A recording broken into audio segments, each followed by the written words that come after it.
एक और मुद्दा है कि ये द्विदलीय, मल्टीदलीय साथ लेके चलने की कभी भावना नहीं रही इस सरकार की और सत्तारूढ़ पार्टी की। हम अकेला जो एक अहम है, जो अहंकार है, यही द्योतक है, यही है इन सब चीज़ों की, इन सब एक्शंस की, अजीबोगरीब एक्शंस का कारण। और सरकार ने एक प्रकार से एक संस्थापिक तोड़फोड़ की है, इंस्टीट्यूशनल सैबोटाज किया है और संविधान का उल्लंघन किया है।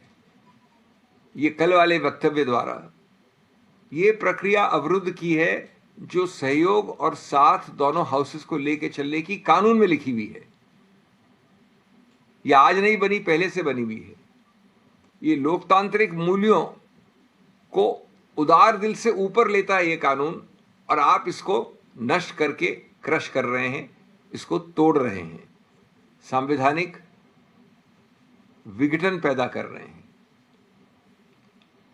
बायपार्टिजानशिप का, द्विदलीय मल्टीदलीय भावना का तो सोच भी करना इस सरकार या सत्तारूढ़ पार्टी से एक गलती होगी। एक छठा या सातवां खतरनाक परिणाम मैं चाहूंगा कि न हो, इससे उभर के आता है। इस प्रकार के बचपने, अहंकार, ईगो, नियंत्रण, कंट्रोल फ्रीक अप्रोच से क्या सरकार ने कभी सोचा कि क्या आप कोई कानूनी कोई रास्ते या कानूनी कोई भूल चूक नहीं दे रहे हैं जस्टिस वर्मा की प्रक्रिया को? आप जानते हैं कि जस्टिस वर्मा की प्रक्रिया चुनौती दे रही है इन सब चीज़ों को। उनका भी अधिकार है, मानव अधिकार है चुनौती देने का, चैलेंज करने का। उनके वकील तैयार खड़े हैं। तो इस प्रकार के एक विरोधाभास को पैदा करके स्टैट्यूटरी कमिटी की नियुक्ति के विषय में क्या आप उनको, जस्टिस वर्मा को, जानबूझकर या अनजाने रूप से एक अतिरिक्त हथियार दे रहे हैं चुनौती देने का? क्या आप लूप होल छोड़ रहे हैं जिससे कि बाद में वो स्टैट्यूटरी कमिटी को, जो इतने बड़े सर्वदलीय समर्थन के साथ लगभग 800 एमपीस के साथ हो सकता था, उसको कोई कहीं कोर्ट कचहरी में भविष्य में निरस्त कर दिया जाए? क्या यह आपका उद्देश्य है? ये जाहिर है कि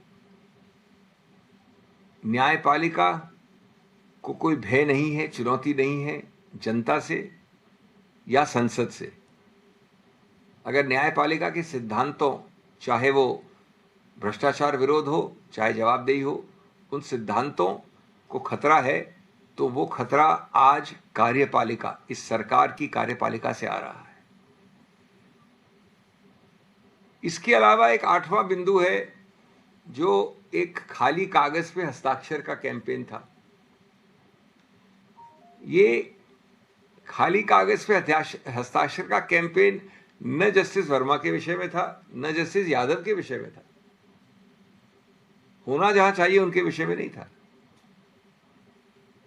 वो तो एक और तीसरा प्रस्तावित, भविष्य का प्रस्तावित इंपीचमेंट मोशन की तैयारी की जा रही थी।